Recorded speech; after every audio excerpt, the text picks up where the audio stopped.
There's a trend that I have seen amongst particularly new game designers, but sometimes people who have been like homebrewing content for games for years and years and years. Um, I have my suspicions about where it comes from. I don't think those are particularly relevant to here, but I do think that it would probably be helpful if we point out the problem and then work on how to fix it. The problem is boring monsters. I do think that this is probably largely to do with how 5th edition handles monster design, where stat blocks tend to be pretty anemic unless, like, with a few exceptions. Like, the vast majority of stat blocks for monsters in 5th edition, particularly as it comes to, like, mundane creatures like beasts and humanoids, they tend to just be like, here's your hit points, your defenses, your ability scores, and, 1 to 4 attacks. And the attacks, maybe there's significant differences between them. Usually there isn't. Like, they all kind of feel a little samey. They just hit and do damage, and that's it. Maybe some of them do more damage than others. There usually isn't much of a distinction between them. Oftentimes when they have different attacks, they'll have some other special ability, like a multi-attack. Lots and lots of monsters have multi-attack, and it'll say which attacks you use in that multi-attack. So, the issue is that a stat block that is just, here's how to kill it, and here's how it kills you. That is incredibly boring. And what I see a lot is, like, new designers and homebrewers. And by the way, this is not a recent phenomenon. I've seen this for years. I see it all the time on Reddit, where someone will get, like, some fantastic piece of art. I've seen, like, that in particular. Whenever there's art of the monster, I am pretty sure the better the art, the worse the stat block, because it's made by an artist, not a game designer. You can do both. A lot of people don't do both. And so I see this fantastic art, this wonderful idea for a monster. It's so creative and imaginative, and the art is just beautiful to look at. And then I look at the stat block, and it's, here's how to kill it, here's how it kills you. And that's it. What is missing from that, and this transcends systems. I think this is something that can be applied to literally any RPG where monsters have stats. Just the bare minimum is never enough. You always have to have other abilities, other features of the stat block that make the creature have a niche, have a mechanical, a mechanical direction. And what I do when I'm building monsters for my 4th edition game, and by the way, I use almost entirely custom monsters. I rarely use stock monsters out of the monster manual. Or any of the monster manuals. There's several. When I'm making a monster, I'm looking at and I'm thinking about, what is this monster going to do? What's the flow of combat? What kind of activity or what kind of feeling, what kind of vibe am I trying to create with this monster? Because I'm going to show my players some art. I make little, like, cardstock standees so they can see the monsters that they're fighting, little pictures of the monsters. And so, I'll scrounge the internet for art to make these things. That helps a bit. And it might help sort of inform the players of what sort of, like, oh, that guy looks like a caster type thing. So we're probably looking at, like, area spells, ranged attacks. He's probably not very durable. Those kind of, there's that kind of information. But most of the vibe of the monster is going to come from what they do, right? Active abilities. In sort of the same way as when one is designing a class, the vibe of the class and the fantasy of the class is expressed by the active abilities that class has. Same thing goes with monsters.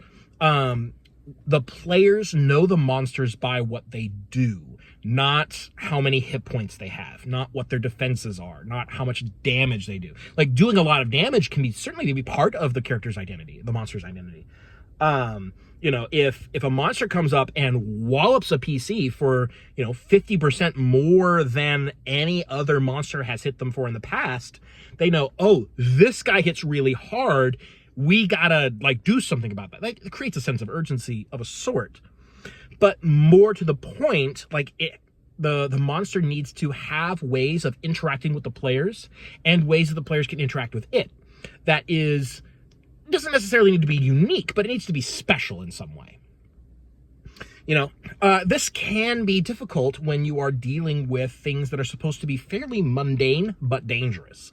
In particular, like normal animals as enemies. Your wolves, your gators, your bears, that kind of thing.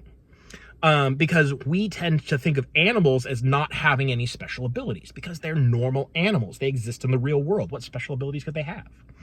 And granted, beasts tend to be low-level enemies. For games that have significant amounts of progression, they tend to be low-level enemies. You can kind of graduate out of fighting beasts because, they're not going to be standing up to epic-level heroes. But they still need to have some sort of mechanical identity to make them special and really convey information to the players about what it is that this monster does, who they are, what they're about, how they operate. If they don't have that, then they tend to be boring. Now, what's wrong with a bunch of boring monsters in your game? It's boring, right? Like that kind of is a problem in itself. If your bestiary is 90% base stat blocks with no special abilities, you really don't need to be listing out all those stat blocks, right? You could give the GM the formula for determining, how many hit points, what defenses, what sort of attacks a monster should have at any given threat level, and say, use these to create whatever monsters you need, and then have stat blocks for the ones that are special. That's, I think, would be a preferable approach. It's more economic, and it forces you to think about the math behind monster generation, which is an important thing to know as a designer. But having monsters with lots of different special abilities makes your game look more exciting, and it makes it easier for the GMs who are going to be running your game, and they don't have the time or the inclination to make monsters for themselves, and they just pull monsters out of your bestiary to use in their game. And it makes the game that much better because their game is not going to be boring by virtue of using your stock monsters. But also, it shows the GM what sorts of abilities are appropriate for these monsters. It gives inspiration so that they could do it themselves if they wanted to. Both of those are benefits of having really interesting monsters listed in your bestiary and having it be pretty much the entire thing.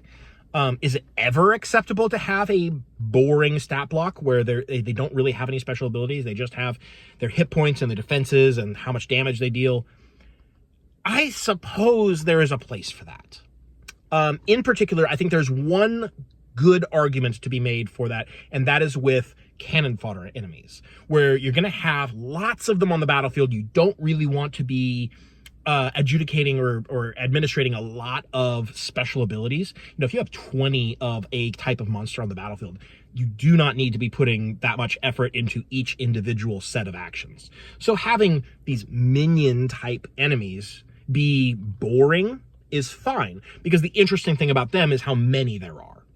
I would still usually give those kinds of enemies like one special ability, maybe a passive ability, maybe some kind of benefit for certain situations, that kind of thing, so that will influence their actions. But I don't necessarily think that they all need individual, unique special abilities that they can all fire off. I think it's unnecessary. But for your regular monsters, the monsters that are going to be going toe-to-toe with the player characters, they need to have special abilities. Active abilities that they are choosing to use, special actions, unique or unusual for that block.